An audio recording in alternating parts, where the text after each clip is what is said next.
Bonjour. Bonjour, mesdames et messieurs. Je commence en français, mais je vais commencer en français parce que la conversation normale, je peux les faire en français encore, mais j'ai tout perdu au niveau de professionnel.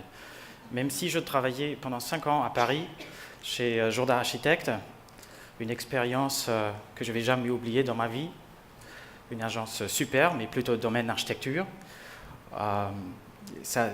Ça joue un grand rôle dans le français de parler permanente, sinon on n'arrive pas. Alors excusez-moi, je vais switcher en anglais bientôt.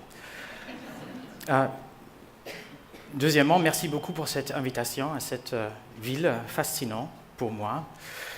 Je commence de déclarer une honte parce que j'y étais la dernière fois il y a 15 ans, en passant de New York à Toronto. Et on est resté ici que 3-4 heures. Désolé. Je vois aujourd'hui, même si vous avez encore hiver, pour moi, c'est encore hiver, que c'est assez fascinant de passer par cette ville et de voir la différence de Montréal à tout ce que je connais de l'Amérique. Et ça me fascine, mais bon, je ne suis pas là pour parler de Montréal, je parle de nos projets. Et merci, Monsieur Latz, pour l'introduction. Vous avez mentionné exactement les 3 projets que je veux vous montrer aujourd'hui. La conférence, le tourisme, c'est drôle parce qu'aujourd'hui, comme tout est connecté, on vit dans un monde global, tout ce qu'on fait a une relevance. Et tout est visible. Le tourisme, ça joue aujourd'hui pas seulement sur les grands spectacles et sur les grands monuments historiques, surtout, ou quelque chose de spectaculaire, un pont comme le Golden Gate Bridge, mais aussi sur des choses qui sont connectées. Et là, le paysagiste peut jouer un rôle qui dépasse bien cette limite d'une compréhension du paysage traditionnel. Et surtout ici à Montréal, vous avez un paysage qui est bien mélangé, qui est riche en histoire, pour moi fascinant, parce qu'on ne parle pas seulement des parcs, des bâtiments, du vieux centre, mais il faut aussi parler de vos éléments qui viennent de l'âge d'or. C'est ce que j'ai compris, j'espère que j'ai bien compris, l'âge d'or de Montréal. C'est l'industrie. Bon, nous n'avons nulle part ailleurs. J'ai vu des grands silos comme ça. Nulle part ailleurs, j'ai vu une situation à côté du Saint-Laurent qui a cette intensité. Et c'est une partie de votre histoire, c'est la base de votre ville. Et c'est pour ça que là, le paysagiste, mais aussi tous les autres concepteurs, peuvent jouer un rôle important. Surtout les paysagistes là, parce que les interventions de paysagistes sont beaucoup moins chères que les archis. Moi, je suis aussi architecte, mais il faut le dire parce que les architectes dominent toutes ces discussions. Et c'est un grand problème, parce que quand on parle de l'architecture, on parle des objets. On parle d'un objet ici, un phénomène singulier dans un endroit spécial, quand même avec une grande valeur. Mais le paysage ici peut donner beaucoup plus de sens à toutes ces structures, parce que c'est le paysage qui tient tout ensemble. Et pas seulement le paysage naturel, mais aussi le paysage de l'industrie, l'infrastructure. Et je parle pas seulement de certains rails, je parle des rues, je parle des grandes connexions, je parle des grands canaux, etc., etc., etc. Et ça, c'est un monde qui me fascine, qui fascine notre bureau, qui a fasciné mes parents, qui les fascine toujours. Ils font toujours partie du bureau. Et je veux en parler aujourd'hui avec un petit excursus. Alors, qu'est-ce que c'est ? Ce n'est pas seulement un challenge, ce sont des grandes opportunités, parce que quand on parle de l'industrie, il ne faut pas seulement parler d'un bâtiment. Ce n'est pas de l'architecture, c'est un pot autour d'une machine. C'est tout. Mais la machine ne consiste pas seulement de machines proprement dites, mais aussi des rails, des chemins de fer, des grandes routes, des systèmes de construction. Toute l'infrastructure fait partie de cette machine parce que sinon, ça ne fonctionne pas. Ce n'est pas comme l'architecture. L'architecture, tout ce qui se passe autour, ça peut être n'importe quoi. Ce n'est pas possible avec l'industrie. Maintenant, je vais changer en anglais. Alors, when I was when there was 2009, the big climate conference in Copenhagen, there was an artist who did an interpretation which came into the press and fascinated me quite heavily. Of course, the Congress was a complete failure, like all these climate conferences, but at least people talk to each other, and if you see that word, this is quite good, and this has a long tradition. And there is a very specific turn in the perception of this world and how we use it in the last 200 years, due to industrialization of our societies. You might know this one. That was somebody in France who thought he's ruling the world and he's representing it. And what he expresses is that that's his world, that's his base. He is the world, he rules it.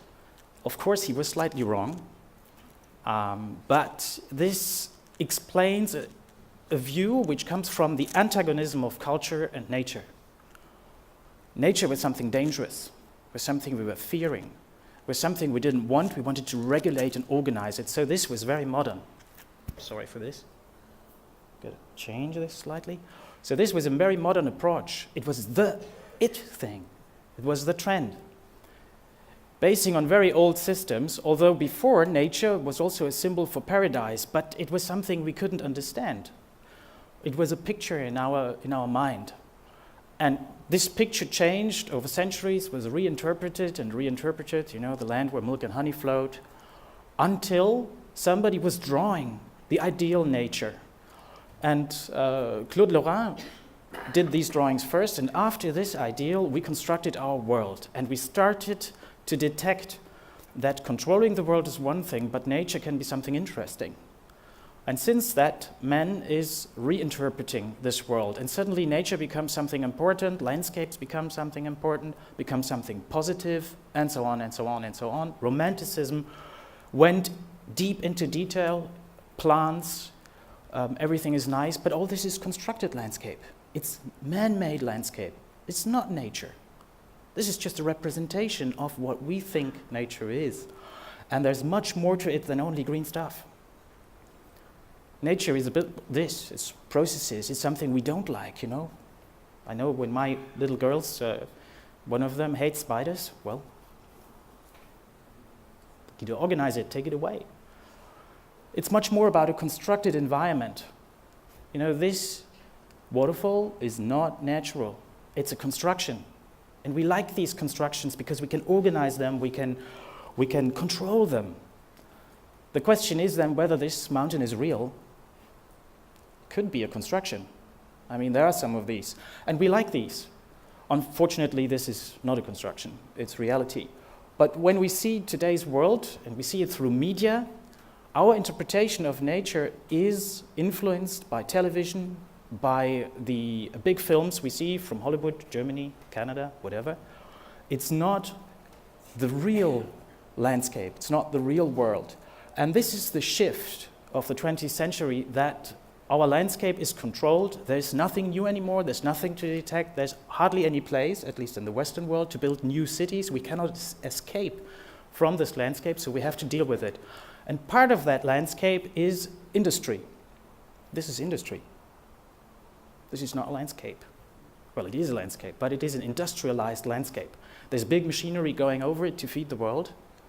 And for me, this is quite important because this constructed environment is more and more understood, that it's up to us to do something with it. And it's all part of our history. A mass society, making places where we can gather. This is more important than reality, football, at least in Europe. And we're living in big cities together. That's a completely different landscape. And for me, this is a landscape. This is something we have to influence and we have to work with, because that is our world. There's people who do not get out of such structures for their whole life, especially when you talk about the unplanned cities, that's how I call it, which exists especially in second and third world countries. And it is only possible, this modern life is only possible due to infrastructure and industry. Wherever the industry is, we Western countries tend to put it to Africa and Asia. there's a big decline of industry over here, but we have infrastructure like mad. We have canals, we have motorways, we have roads, we have bridges, we have train tracks, and in between we have the fields where we organize our life, where we produce.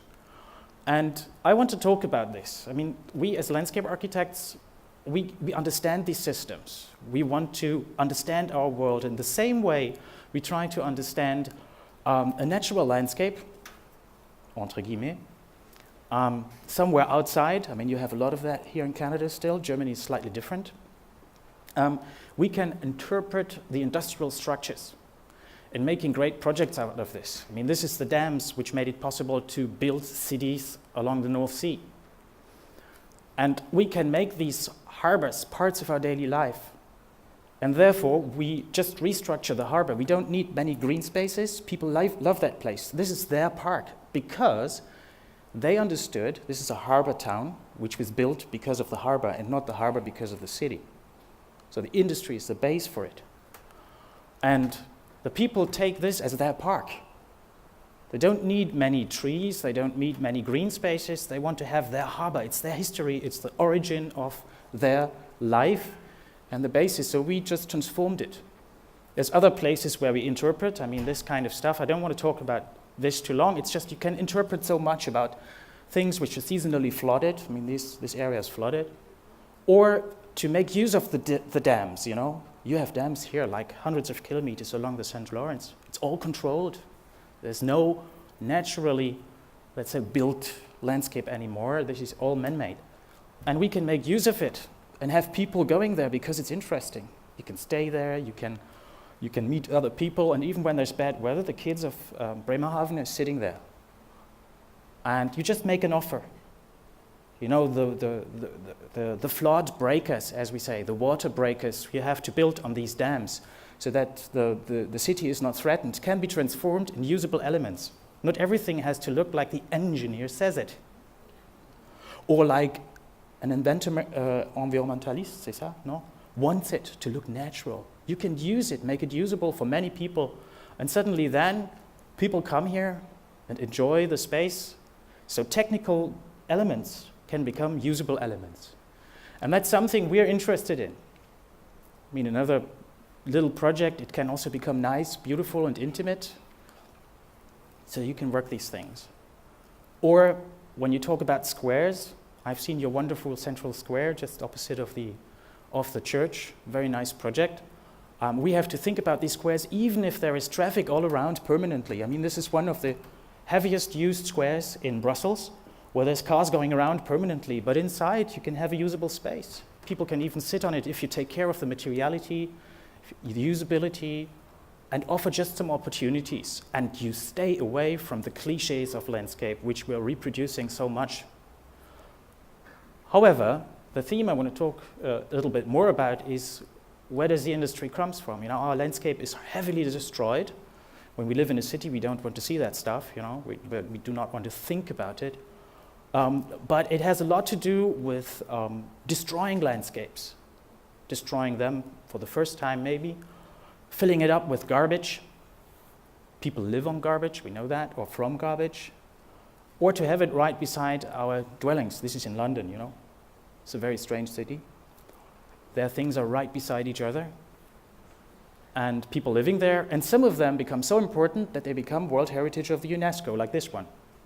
This is Zollverein in Essen, in the Ruhr region, and I always show this picture because there's more than the pictures you have in the press always, which look nice and neat, with cool light, etc. There's much more to it. This is the cookery. And people go there. In winter, you can do ice skating around it, and so on.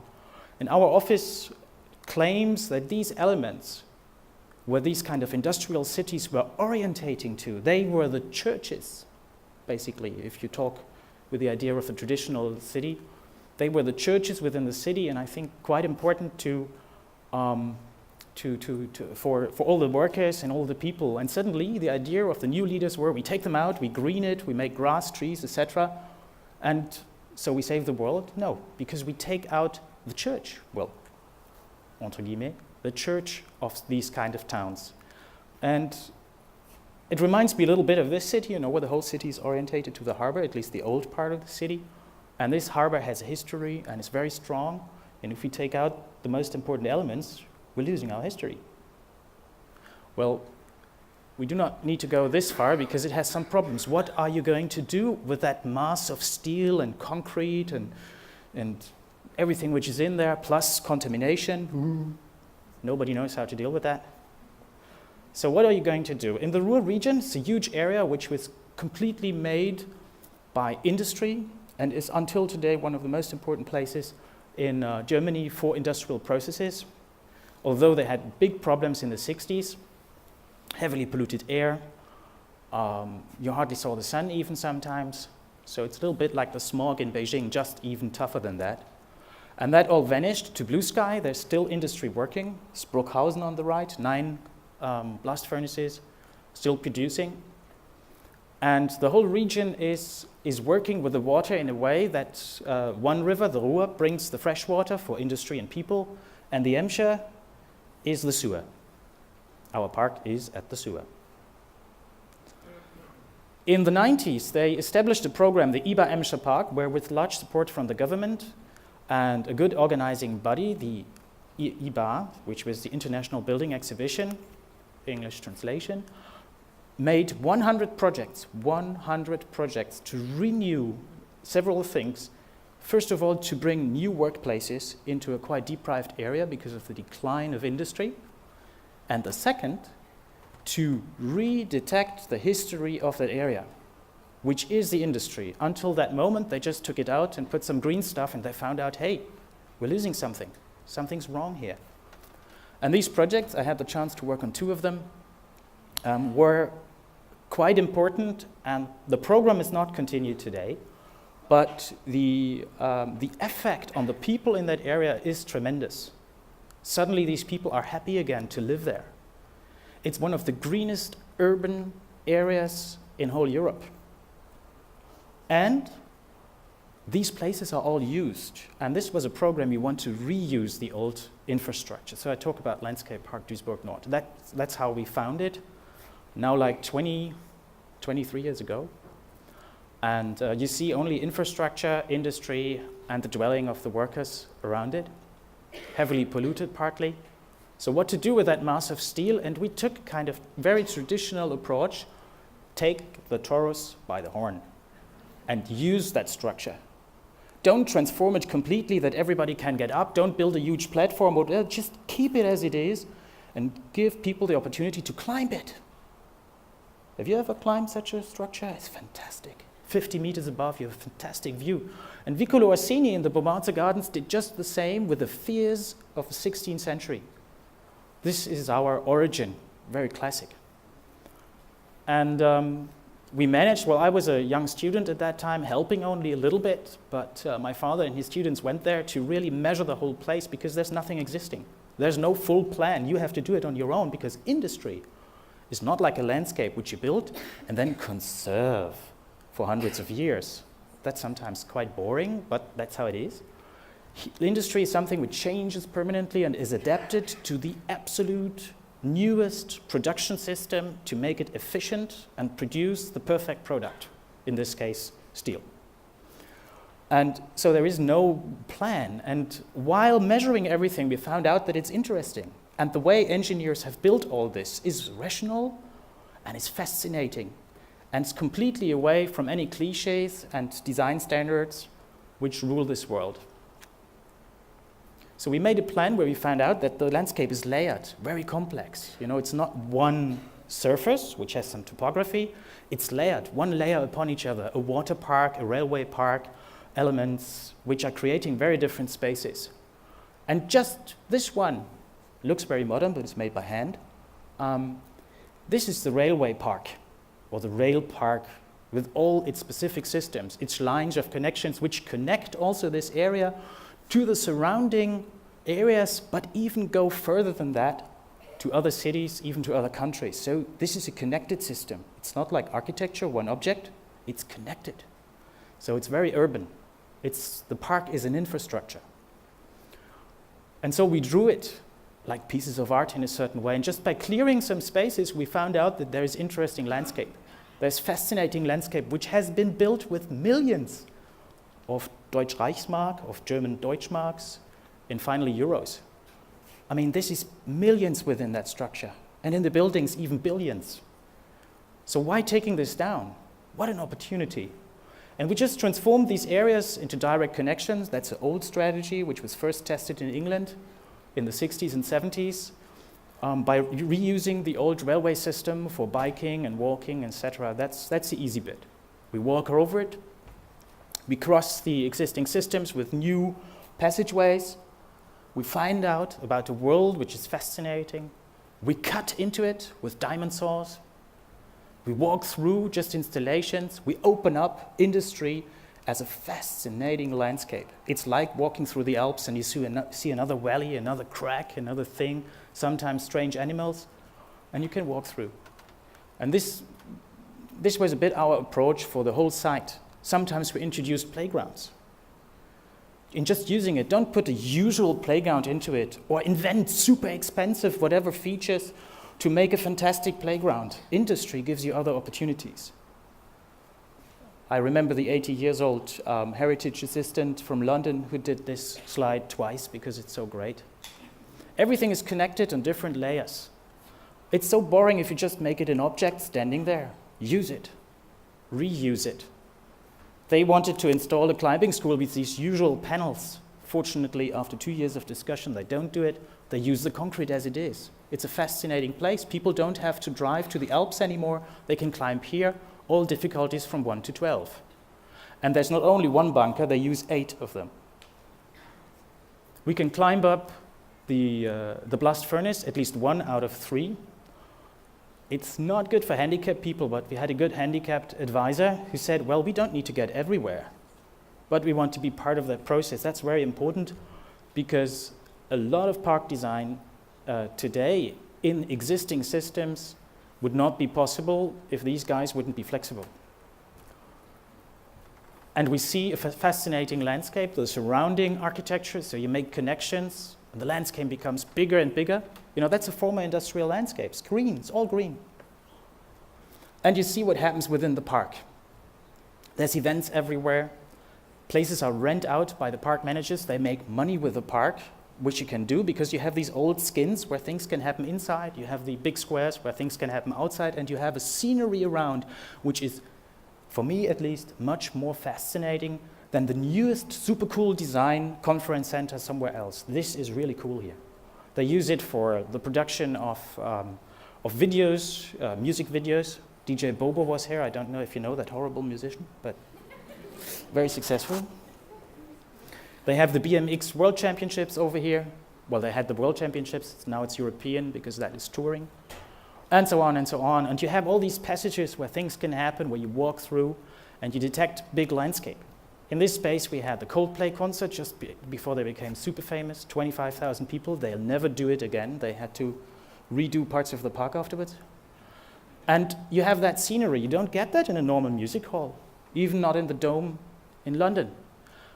And we were recreating some landscape, profiting from the layered landscape, opening up views, seeing the plants capturing over the existing parts where you don't have access, but also looking into new parts which are little, I would say, little gardens within that artificial structure, declaring these gardens as completely artificial interventions, man-made interventions, cliches of landscape, but beautiful. Giving access, seeing other stuff, seeing parts you cannot access, where nature really takes its place. That's nature, a natural process. But no access. If people would access this, it would be dead. Nature is something sensitive. It takes over the existing construction, but you can use that space nevertheless. And it works with plants you don't have anywhere. Forget about endemic plants in industrial landscapes or even all urban landscapes. The plants which you can find, like over here outside in your wonderful Canadian landscapes, have nothing to do. You'll never find them in a city center. You'll never find them in industrial complexes, and it doesn't make any sense to put them there because it's not their habitat. And for tourists also, this is much more interesting. And imagine you change such a landscape into something with oh yeah, we put all the endemic, etc. Oh, we had big discussions, also in Germany. But it doesn't help, because it will never look as beautiful as outside of the city. So you have to understand a different nature, and every year, 100,000 of people go into that park, and it's not only the locals, it's people coming from far away for many, many things, also to look at that wonderful landscape, at the plants which are beautiful, which are standing on the red list, and this one of course not, that's just a horse chestnut, and make a connection to the place. There's no contrast of nature and culture anymore, it's together.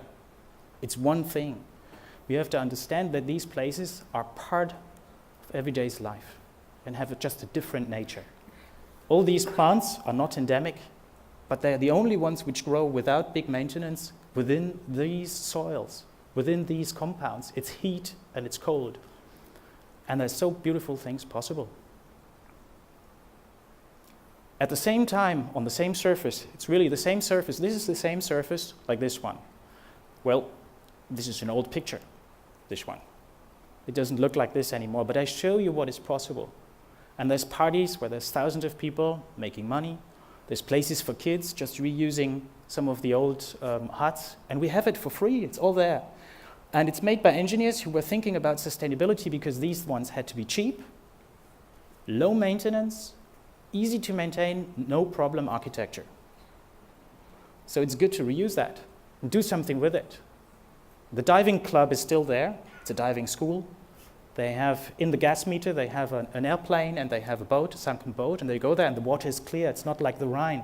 So they don't have to drive to a clear lake to learn diving. They have it in the neighborhood. The water system is something complex. I don't go too much into detail, don't have the time. I would need 2 hours. But we're just reusing the old features. We don't build the classic cliche of a pond. We use the old structures. Here it's the basin of the former cooling towers. And they have the water lilies in there. It's perfect for them. Nature doesn't care if something is square or organic. It takes it over. And this goes through the whole area. The Emscher sewer, redone because we want to keep history in mind and make it a wonderful place. It's clear water with fish and plants, and sometimes people even swim there. They use it as their place. And it looks quite natural, but it's completely artificial and doesn't deny it. We have used the engineers' techniques to continue to build that landscape. So we have one language, design language. And we've tried to take sustainable systems to keep the water in an ecological balance. So when there is wind, the water is floating because this water doesn't float anymore. There's no river waiting because this area is 40 meters. No, this one is 20 meters below the Rhine. Industrial landscape, sunken by 40 meters partly because of mining processes. You need pumps everywhere.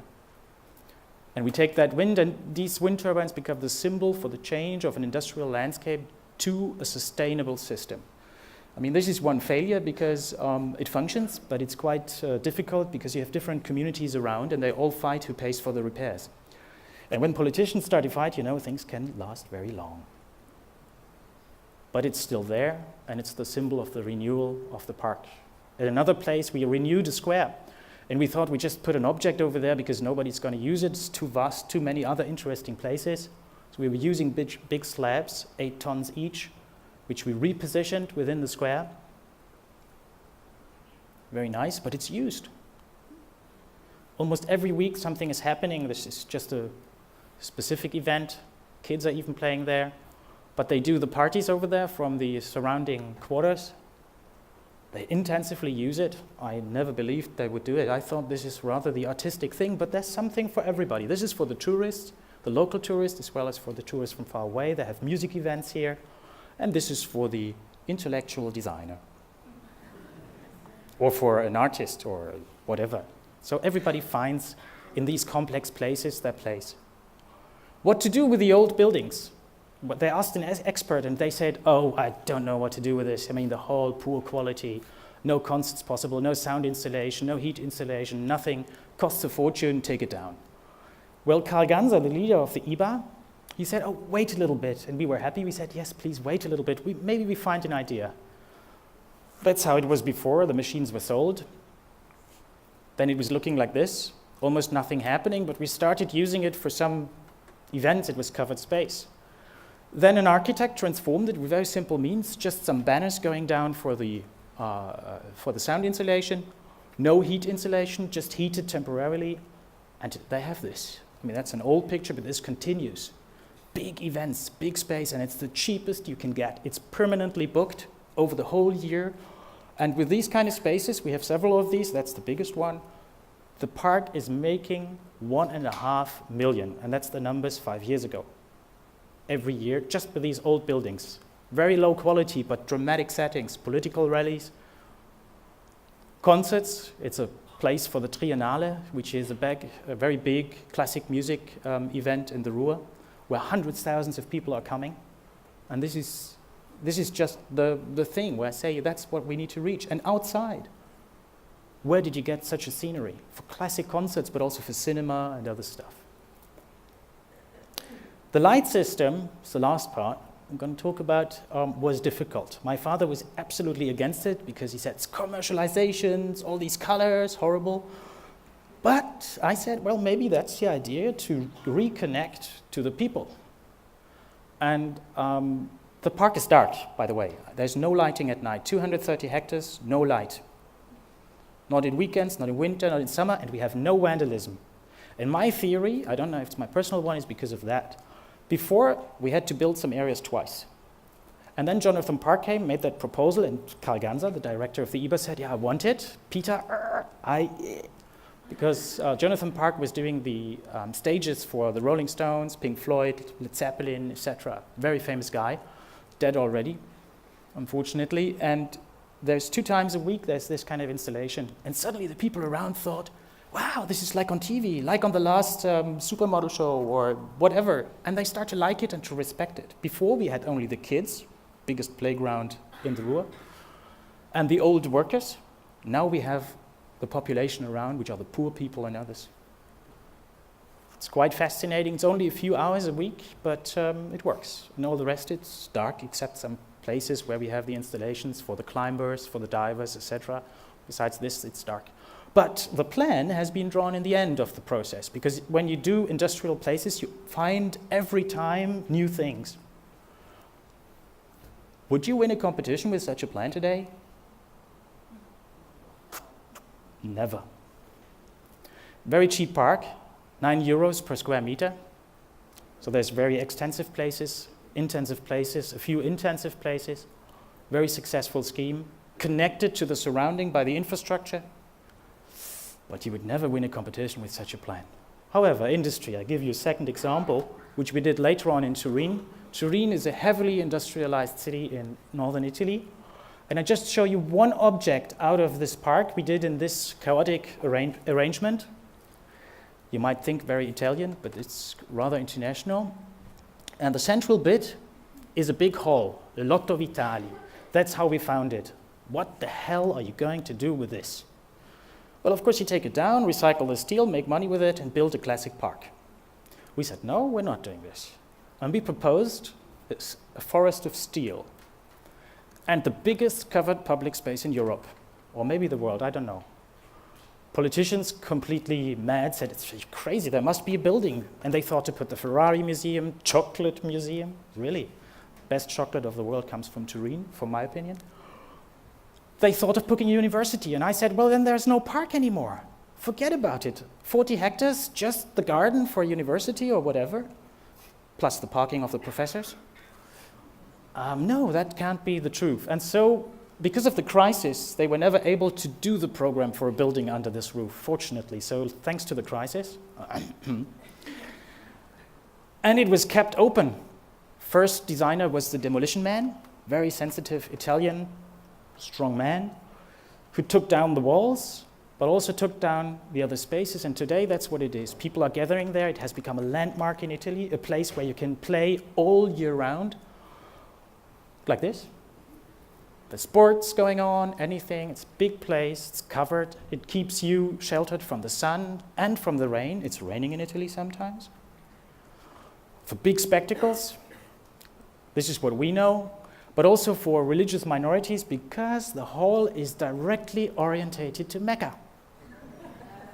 I don't think that the Fiat company ever thought of that when they have built that compound, but so it becomes a public memory, that space. There's no super cool meeting space and other things, and it has cost just a little bit of money, and we saved the history of the place. It's also used by other people. I mean, that was a photographer. It's not allowed anymore. But it becomes a natural part of a very different kind of park, and the fascinating world of engineering becomes part of our everyday life. It's usable, and nevertheless accompanies, like the city, everything what is happening around, becomes a landmark, and arrives in the tourist guides of Turin now. Same in Duisburg. We are part of the touristic event logic within that wonderful city of Turin. And there's thousands of people going there who come from all around Europe. Last project, waste.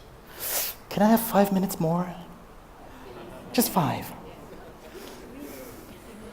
Waste. Waste is a big thing.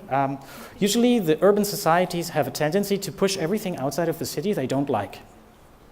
It's industry. It's everything. It's usually the poor people also. They push them outside. And it is waste.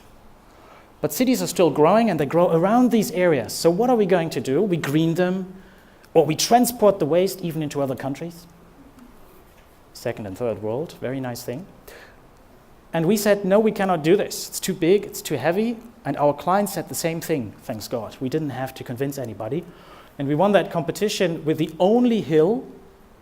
It's not your Montréal thing, but it's slightly different. With the only hill in Tel Aviv. So the area which before was only sand and now is green and a city has its hill, which is a hill of waste, a dump. And it threatens the city because it's surrounded by rivers who make it collapse. So they fear really that it collapsed. That was the situation some 10 years ago. Because these hills are moving up to 30%. They're shrinking, but irregularly, uncontrollable. And if you have water at the bottom, they can go like this suddenly, like a big pudding. And this is extremely dangerous, besides the fact that the water is polluted. So we won a competition where we said we keep that, but we have a different strategy. Engineer solution, which didn't work anymore, and the result in Tel Aviv is flooding.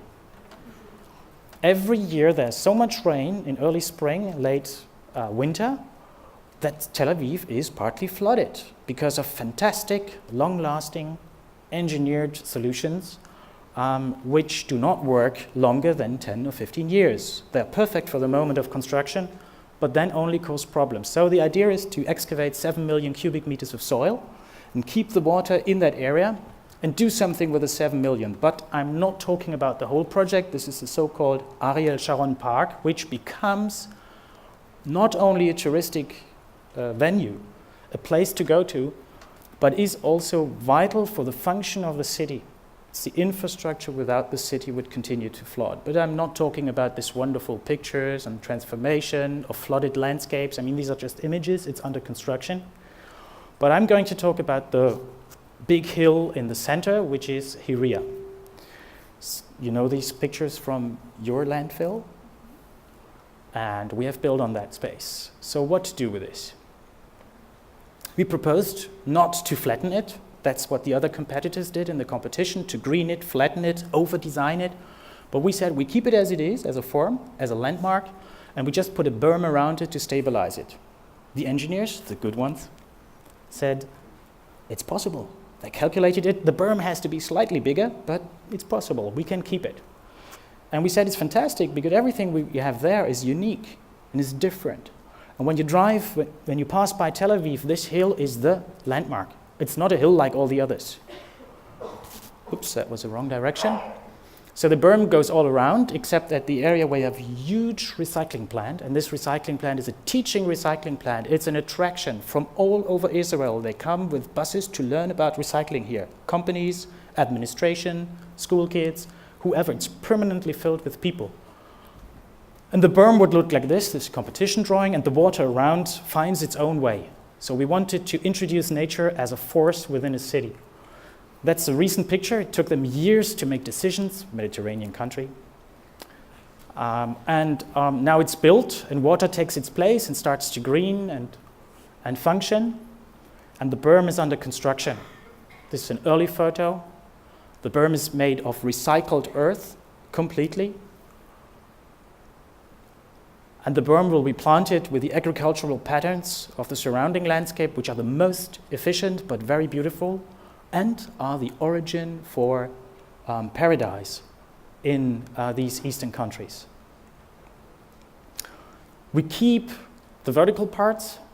It will be covered and sealed, the gas extracted, but we keep that dry vegetation because it's perfectly adapted to the climate and this kind of landscape. We're not introducing some super green stuff which takes a lot of water, so is not sustainable. So this kind of landscape will persist. It's only green 2 months a year. And on the top, we create a big platform. After analyzing the vegetation, we try to keep as much water on top to reduce water consumption. So we have underground, like in an oasis, underground water collection systems using the technical system of the engineered hill. And we make a drainage system which brings the water together. That's under construction. It's a few months ago. And we built some installations so that people can stay there. They are rented out again. The park authorities are making money with these places because it's an it place to go, because you see the sea, you see the city, you see everything. It's the only place. Fantastic. So we're making money which we can use to continue constructing the park. In the center, we have this valley of mud, with the only stable place, a big concrete platform. It's this kind of whitish square over there to the right. Concrete to the bottom, 30 meters deep. And we built an oasis, and that's the only intense green place which we have to maintain, like the old places, and we have to stabilize it. We do it with the dry walls, Mediterranean traditional construction. But this turned out to look different, because the material we get from the demolition sites of the city looks different than the traditional drywall in Mediterranean countries. We studied how it will move. We studied what is possible and what is not possible. So after some years, the wall would be like this. So a cool designed wall doesn't work. But the classic techniques were always able to adapt to the movements of landscape. They had to stay for hundreds of years, resist earthquakes and other stuff. But a straight stair, like on the right, is not possible to avoid. That was the drawings we made. On the bottom, you have things we tried in our own garden. But it looks rather like this and like this. So these slabs are up to 6 meters long, 1 meter high, and come directly from Tel Aviv demolition site. It looks like this and starts already to move. This one is planted, it's very new. It will be green after some years, like in Duisburg, but that's the start. And the central bit will be a big water storage, underground water storage, following the typical principles of that landscape, the oasis. Store the water underground. Just a little pump is needed. With a lot of vegetation, I mean, that's a drawing. The vegetation will be very small, so in the beginning we have to move the water with some pumping and fountains. It might look like this one day. That was a competition drawing. Construction site 3 months ago. Suddenly everything goes very fast because I think there's election soon. You know that, no? And that's the construction before we filled in the water. All gabion walls able to move, and that's how it looks at the moment. With all these walls, that's the central bit. It's the only intense landscape, the center of it. The only downside is, I mean, this is all recycled materials. Only downside is there's so much attraction now that they absolutely needed to have a car park right beside. So we have a car park in the center of the park. That's a failure. Yeah, you need a car park for staff, for handicapped people, VIP people, very important in Mediterranean countries. But the success is that it has become an it place, although from this place you don't see the city. So we offer different possibilities. Last part I'm talking about quickly is the 2 spots in between which this hill is, nailed. And one is the recycling plant. How do you integrate an industrial plant which makes a lot of noise, has all the trucks, etc. And they said, what can we do? But we have to put it elsewhere. I said, no. A recycling plant is fascinating. People want to look at that. That's a touristic asset. People come here just because of that. So there was an old building, converted. People coming here really like buses. This is the photo for the architects, it's no people. Sit on recycled furniture, which was done by artists. They work in between recycled material, and they learn about recycling processes. For Israel, recycling is vital to survive. Small country, many people. It's not like Canada. And there is no place for big waste, for big landfills. And so we made the kind of promenade which goes up the hill, it's the only one, to pass directly by the origin of this park, which is the recycling plant. Loud, noisy, dusty. And here this is just a kind of first drawing on detailed design on how we work with that hill, partly, to get up and to see what's happening. On the other side, the truck's a bit small in that animation. But we want to impress politicians, get money. And that's how it is. You look at what's happening, and that's the origin. That's where all the people will stare down and see it, but then happily continue within the park. And on the top, that's where this walk leads through. This is the landscape how it is 1 month ago. It's already green. It needs just a little bit of maintenance, and it's highly attractive for events, for happenings, for marriages. We had a marriage already over there. That's when you know you succeeded, I think. And you have that wonderful scenery, but the character of the hill is kept. And it's interesting because there's people not only from Tel Aviv coming here. It's a teaching facility, it is an attraction, it is a landmark, like your Montréal. And people come here because from there you see things in a different way. You can look to the airport of Ben Gurion. Besides, this was the reason why they closed the landfill, because of the birds. And you have a fantastic garden in there with sustainable vegetation, which is able to live there. There is, I must be honest, there is nevertheless irrigation systems, but they work only a few months a year, and because of the fact that we keep water up there, we don't need much. And the final bit we wanted to have an interpretation of that hill in an architectural sense, finally some architecture, which has become the attractor where people go there day and night, although most of the site is still under construction. There's no problem, site under construction, at the same time already visitors. That's how it looked 1 month ago. And on the right you see the little element where this one and only path goes up. The drama of the hill, which we constructed. This is a picture from 2 years ago. A big slab which can move. And inside the idea was to have some tree-like structures which move with the hill. So this structure is able to move. They had to construct it twice because the engineer of Israel didn't believe it. But to redo some foundation work, but they are slightly moving. It's even lit up, so it's a nighttime venue. It's place to go. And that's what we have to think about when we talk about tourism. We have to develop these spaces in a way that it's not only attractive for locals. So keep that in mind when we talk about green space, when we talk about industrial place, whatever kind of place. It has to be attractive not only for the locals, but also for people from far away, so that they can finally enjoy the view to white city of Tel Aviv. Thank you very much for your attention.